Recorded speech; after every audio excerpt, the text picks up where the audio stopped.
Good morning, fellow and future weirdos of the flock. How are you? I hope you're great.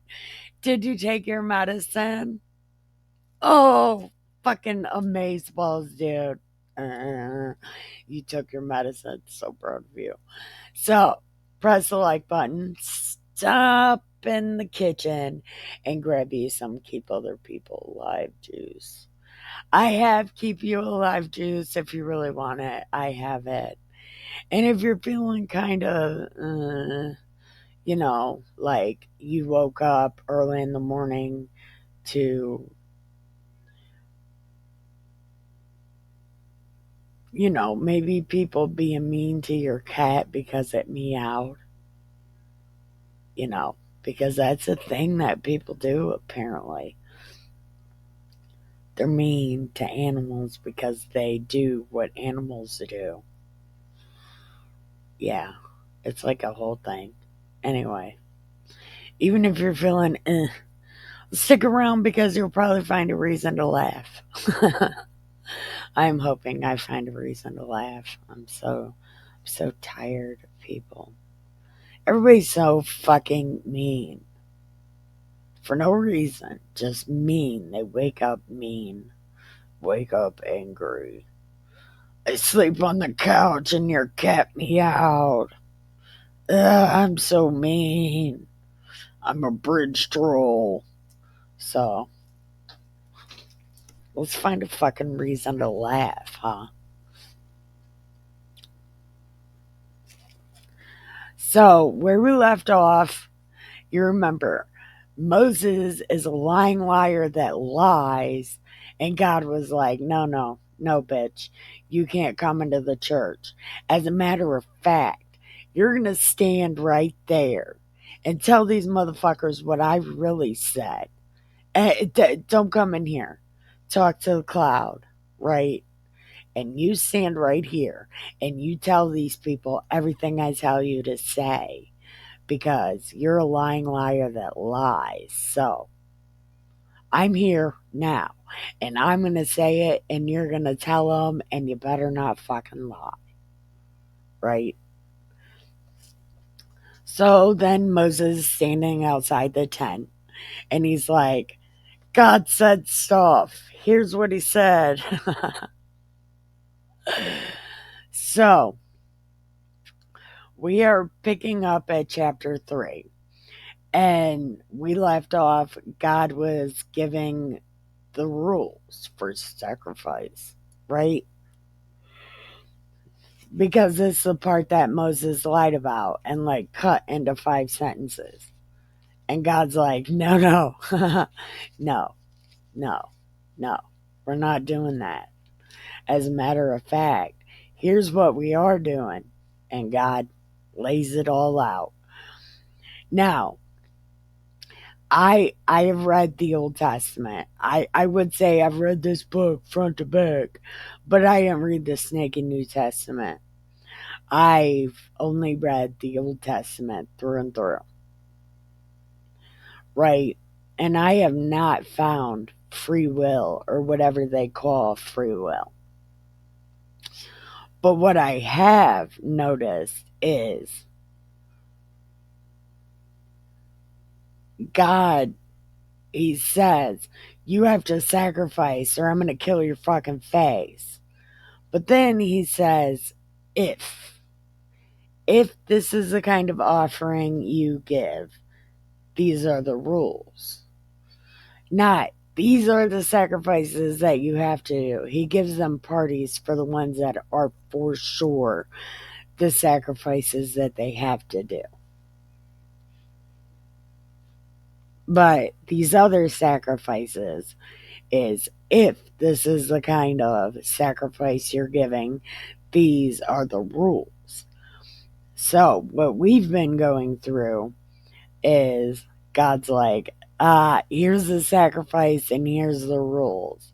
You can choose one, but you definitely have to do one or I'm going to kill your face. Period. So, we are picking up on chapter 3. So, finish making your coffee, roll a cigarette, pack a bowl, and let's go. All right, so chapter 3. Okay, so we're still in the middle of the sacrifice rules. And again, it's like if this is the kind of offering that you offer, these are the rules for that type of offering. So let's see what the rest of them are. And if his oblation is a sacrifice of peace, if he offered it of the herd, whether it's a male or female, he shall offer it without blemish before the Lord. Okay, so God get your perfect one. You eat all the ones that look weird. But this is God's. And okay, so when he brings it, he will lay his hands upon the head and kill it at the door of the church. And Aaron's sons shall sprinkle the blood upon the altar round about. Okay, so they're killing these animals in front of the church, not inside the church. So the front of this church door must be so fucking bloody, right? Just blood. Like the red carpet, it gives a whole new meaning to red carpet, doesn't it? It's like, is this the original red carpet? Oh my God, is this the kind of red carpet I'd want to walk down? Oh my God. Listen, I don't know. I don't know what's happening. Okay, okay. And Aaron's sons will sprinkle the blood, and he shall offer of the sacrifice. Okay. He will offer, uh, and he shall offer the sacrifice of the peace offering. An offering. Why am I so tired? Okay. An offering made by fire to the Lord, the fat that covers the innards, all the fat that is upon the innards, the two kidneys, and the fat that is on them, which is by the flanks, and the caul above the liver, with the kidneys, he shall take away. So God eats kidneys and fat? Man, what a diet. Okay. Aaron's sons shall burn it on the altar upon the burnt sacrifice, which is upon the wood that is on the fire. Hold on. So he'll put all this fat and kidneys and shit on top of the wood that is in the fire. It is an offering made by fire, a sweet savor unto the Lord. Okay. So again, with they're putting this fat on the fire. So on the wood that's in the fire. How is this not causing a fire hazard? Listen, their church is made of animal skins, right? And they're putting fat directly on the fire. How is that not causing a fire hazard? Listen, I've accidentally set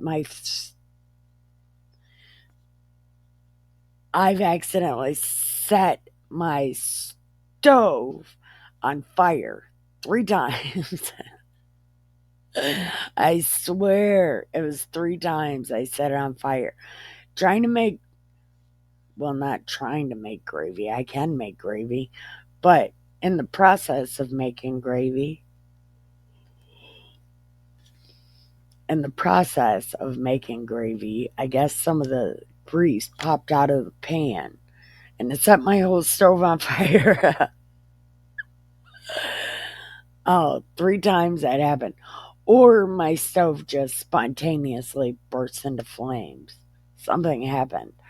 But again, how is this not causing a fire? How is this not going out of control? But okay, we're just going with it. Okay.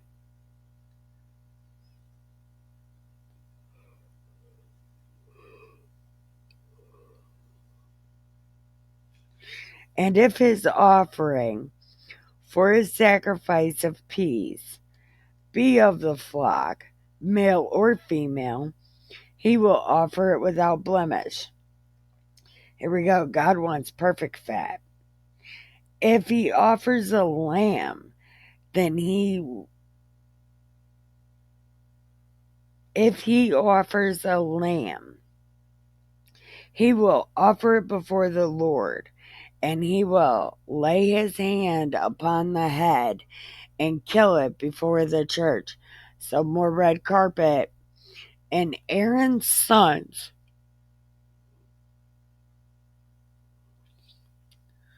oh my God, wait a minute, sprinkle the blood thereof round about upon the altar. So are they sprinkling the whole animal's, all of its blood? Sprinkle the blood thereof round about upon the altar. No, because I thought they pour the blood on the south side. Okay. But either way it goes, they're killing these animals in front of the church red carpet. And he shall offer of the sacrifice the peace offering and the whole and he shall offer the sacrifice of the peace offering, an offering made unto the Lord.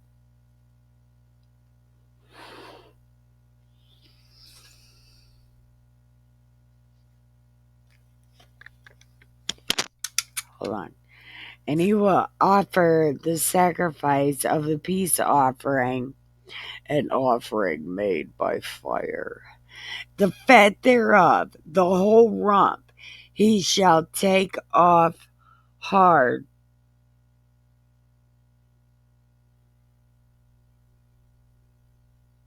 Wow, hold on. Hold on. So, he shall take the fat, the whole rump. He will take it off hard by the backbone, and the fat that covers the innards, and all the fat that is on the innards, and the 2 kidneys, the fat that is upon them, which is by the flanks, and the caul above the liver, and the kidneys he shall take away, and the priest shall burn it upon the altar. It is the food of the offering made by fire unto the Lord. So, wait a minute. So, you just go in through the backbone and just pull it out? Oh my God. How do you even do that? Who does that? How do you do that? Nobody know. How do you do that? Take it off by hard. What does that mean? Is that take it by force? Like, reach in and pull it off? Well, though, I guess if you're cleaning out all of its insides, it shouldn't be that hard, right? I don't fucking know. But this is terrible if that's what it means. You just pull a spine out. That's terrible. By the flanks, take it off with coordination. And if the offering If the offering is a goat, make some gus and rice. That is not what it says. He said, if it's a goat, offer it before the Lord. Lay your hand upon the head of it and kill it before the church. And the sons of Aaron will sprinkle the blood upon the altar round about. And he shall offer his offering, an offering made by fire unto the Lord. The fat that covers the innards, all the fat that is upon the innards, and the two kidneys and the fat that is upon them, which is by the flanks, and the caul above the liver, with the kidneys, he shall take away. And the priest shall burn them upon the altar. It is the food of the offering made by fire, for a sweet savour. All the fat is the Lord's. It is a perpetual statute for your generations through all your dwellings, that you neither eat fat nor blood.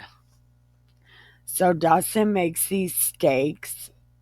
I don't know. I guess everybody makes the steaks. It's the regular kind of steaks.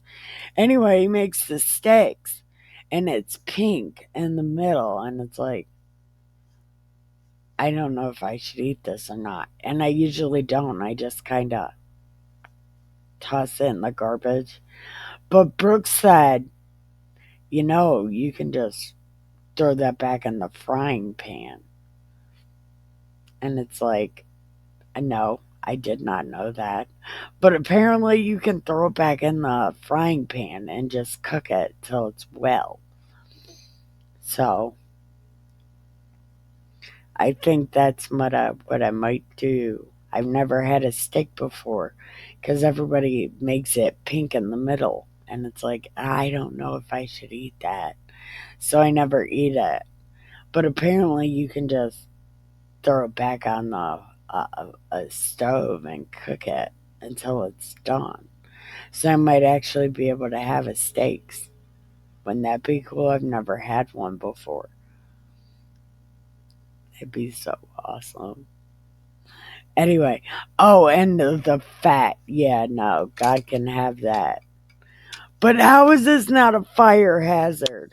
Listen, I'm going to let it go probably at some point, but how is this not a fire hazard? You put all this fat on in the fire. You put it in the fire, on the fire. How is this not causing a fire hazard? Like you're flame broiling fat. How is it not expanding the flames? And your church is animal hides. Like fire hazard. This whole church is a fire hazard.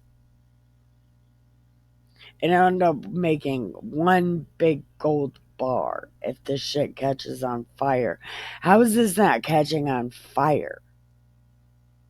I say, God, Nikki, it's God's house. It's not going to catch on fire.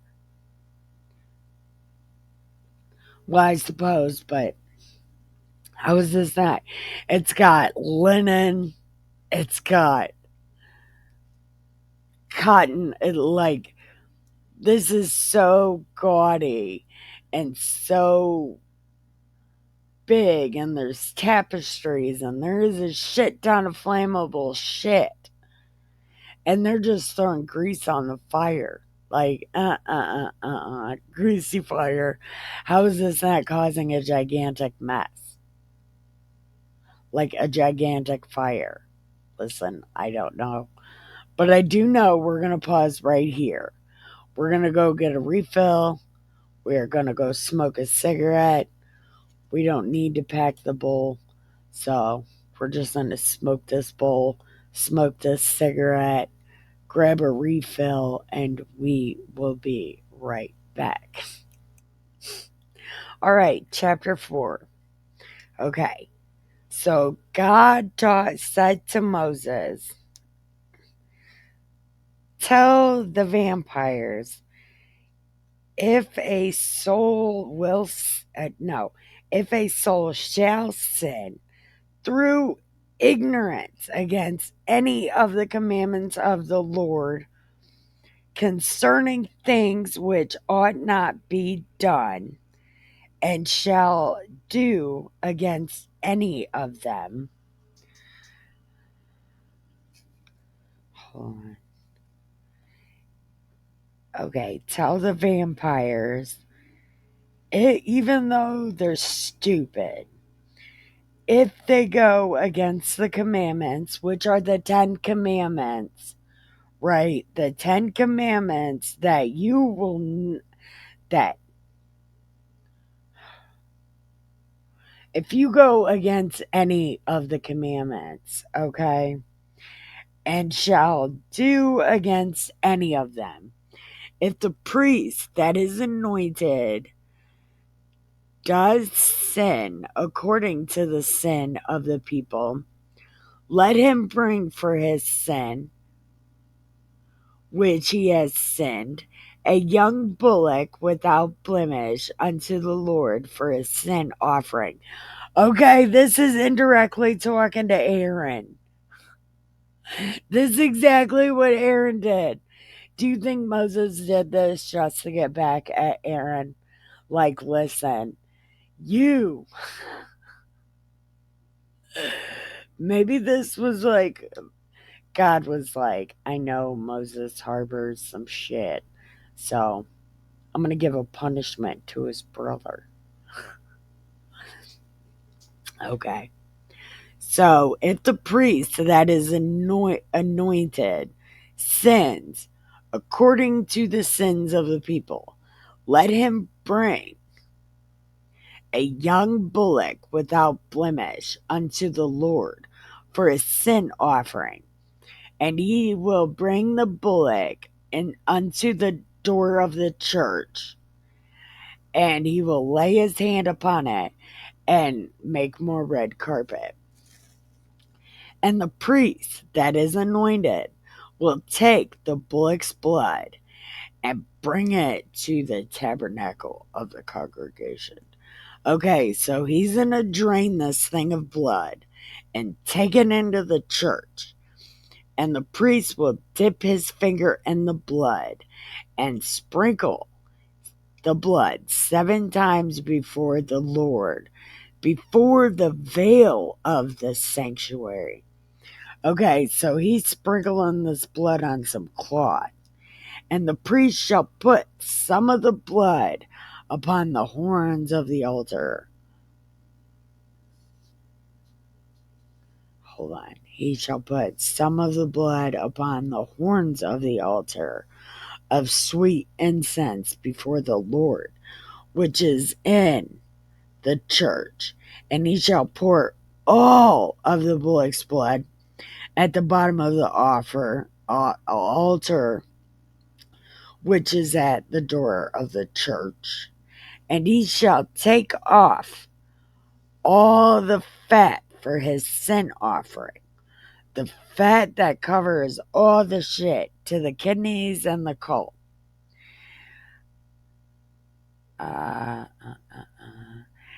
As it was taken off from the bullock, as it was taken off from the bullock of the sacrifice of the peace offerings, the priest shall burn them upon the altar of burnt offering.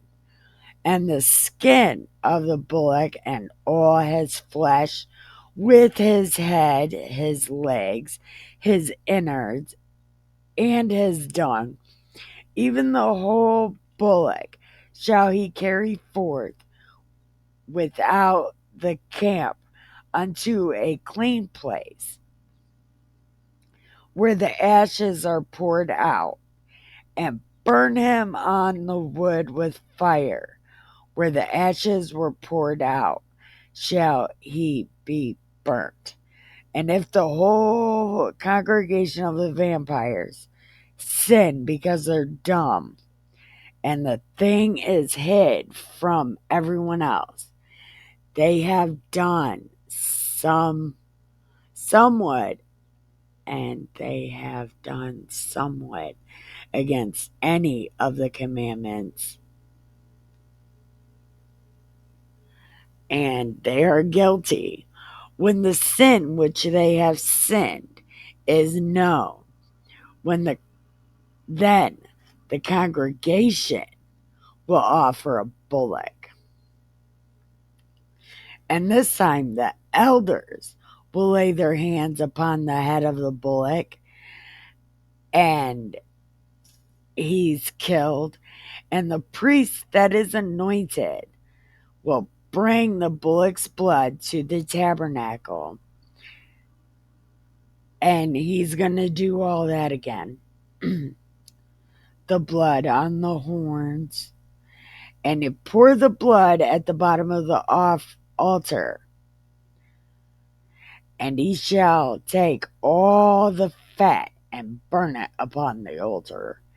And he shall do with the bullock everything. Okay, so everything is the same, and God will forgive you. And he will carry forth the bullock from the camp and burn him just like the other one. It is a sin offering for the congregation.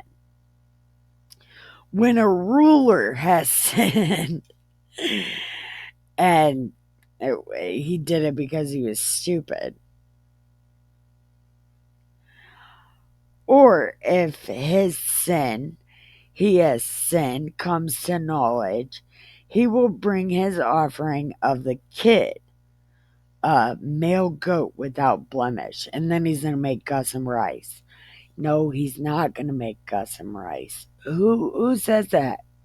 I said that. I mean, that is good food. It is very good food. Shut up. I'm shutting up. But Gus and rice is really good.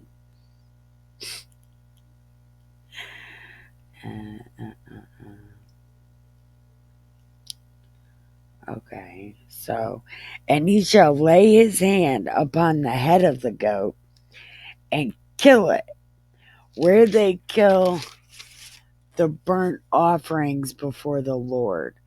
It is a sin offering, and the priest shall take of the blood, and he's going to do the same exact thing.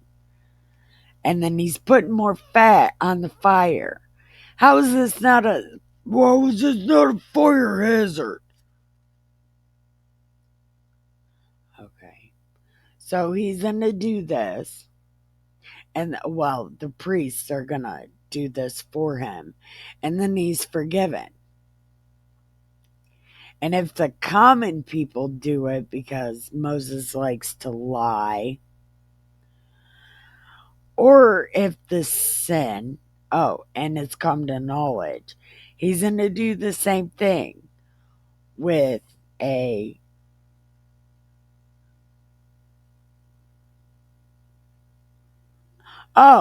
with a young goat, a female without blemish, for his sin, and then the same thing will happen to this, where take his blood, they do the finger thing, and they do all this, and then he's going to be forgiven. And if he brings a lamb, he shall bring a female and do all of this stuff. So, but he's going to put the blood on the horns of the altar.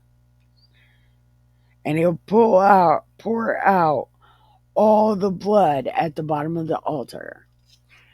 And again, he's getting rid of all the fat and putting it on the fire.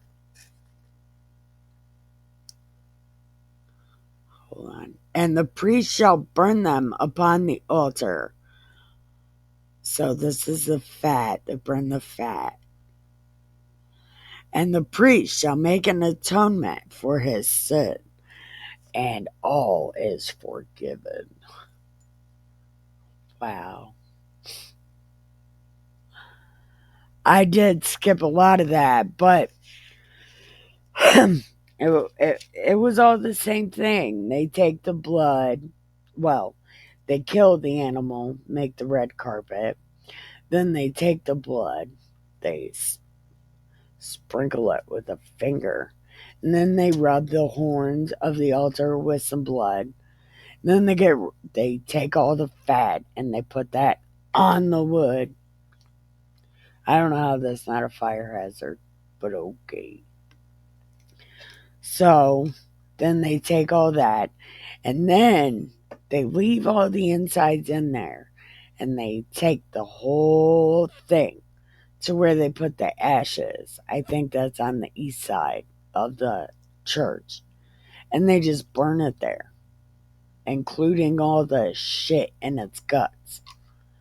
Like literal actual shit. The Bible calls it dung, but they they leave the shit in there and just burn it.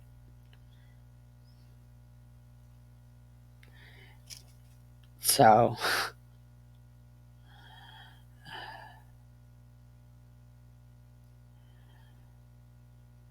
but I guess at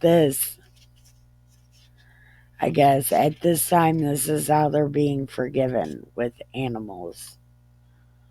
Although Dustin said something about that. How do you know God is good? God's a bad guy. And it's like, I don't know if God's a bad guy. What I do know is God has these people sacrificing animals and not children. As a matter of fact, like he gets really pissed about that sacrificing children thing.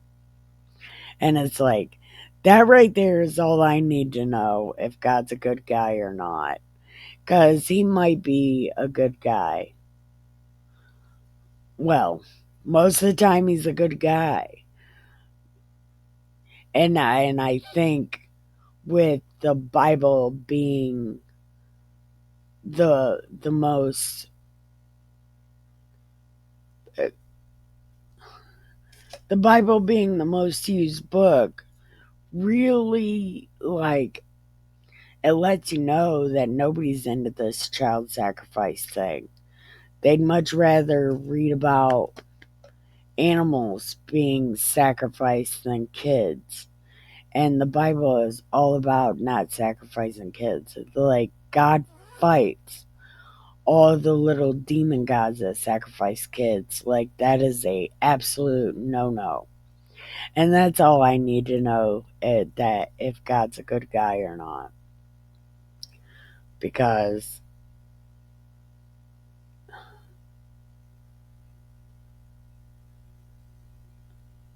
like, I need to say that better. Dustin asked why I knew God was a good guy. I know God's a good guy because the Bible doesn't have you do anything that is counter to what you feel inside is the right thing to do. The Bible doesn't really, like, yeah, it's a history of these terrible ass people, but it's kind of like, this is what you don't do. You don't you don't just sit around and complain. You don't just sacrifice kids to the sun god because you think that's going to change the weather. God doesn't have you do any of that. God just says believe. Believe me. Believe me. And I don't know. I kind of it's and again, it's not anti-pagan because most of the pagans I know, there are some pagan cultures that used to sacrifice children, but most of them never sacrificed children. So I don't think God really has a problem with pagans. I don't see anything in here where God's like, kill the tree hugger. Kill. He just says don't do what they do. Don't do what they do. You can be with them, but don't do what they do. And Jews being Jews did what those people did. And God didn't really kill those people. Well, he kind of did. But there were remnants, right?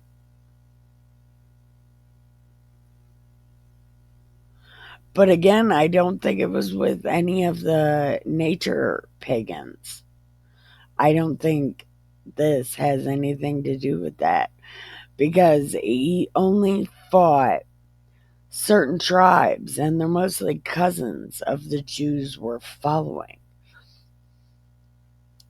They're all cousins, so he keeps them infighting with each other. They're not fighting with anybody else. Other people come in and decide to fight with them, but it's not like they went looking for pagans, or they went looking for a Nebuchadnezzar, or they went looking for some of these people. A lot of them just, they feel inside Jews are bad guys. And then God's like, these guys know your secret, kill them.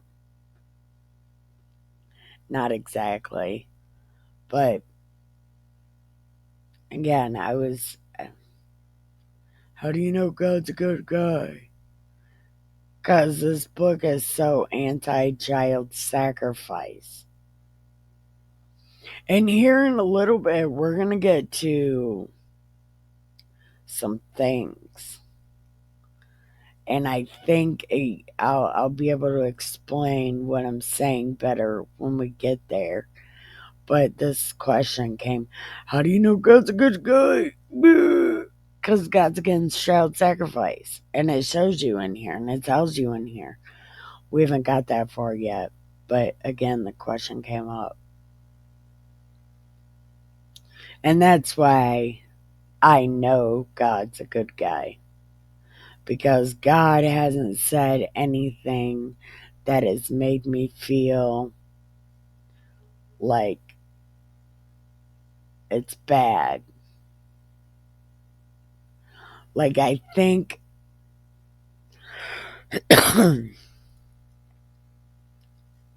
but I do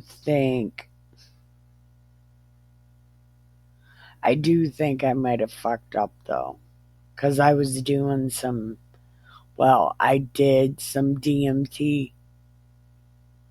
Shit tastes like dead bodies, by the way. I don't recommend it. But anyway, I think I got so freaked out, and like my life is so hard. Like people are so mean to me. And I think I might have said I don't like God, he's not a good guy. But I don't think I meant that. Like my insides are so sad. I don't think I meant that, and I should have never been doing drugs like that with my insides that sad. But I did. But how do you apologize for that? Because God's not a bad guy. Oh, so far. I don't know. But I did say that, and I am sorry that I said that. And maybe that's why I didn't win the lottery TV show. Man, I might have fucked myself. I don't know.